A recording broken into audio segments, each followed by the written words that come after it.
So if you're learning Japanese on textbook, you probably noticed that the Japanese you're learning right now is way too different than the native Japanese speakers speak. That's because we have some sort of like positioning of the human hierarchy culture that determines who you have to use keigo and who you can speak casually with. Let's talk about it.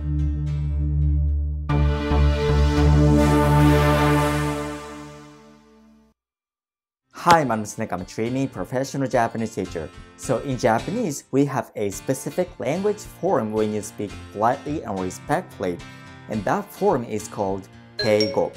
But you don't have to use keigo all the time, and you've heard the casual form. So that's why you are wondering why Japanese you're learning right now is way too different than the native Japanese speakers speak.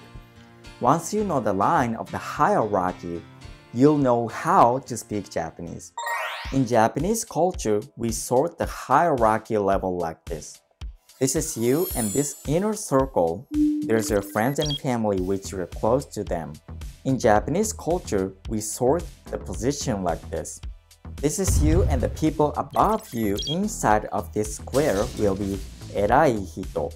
Means they're your senior by some age or experiences, and you need to respect them.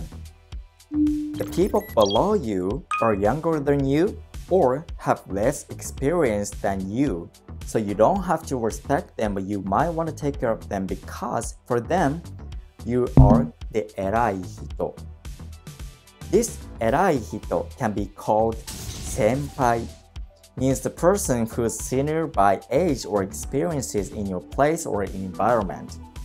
And the people below you is called kohai, which means you are the senior by age or experiences. So even if they're not your colleagues, they can still be your senpai of the life if they're older than you. Or they can be kohai of the life if they're younger than you. This square shows us the inside of your environment like your workplace or your group. And this circle means outside of your environment, so these people, they don't know you and you don't know them. This includes outside of your workplace, so if you have to talk people from outside of your environment like people from the other company, you need to be very formal and super polite. This is a line of the differentiation when or who you have to use keigo. So here's a summary.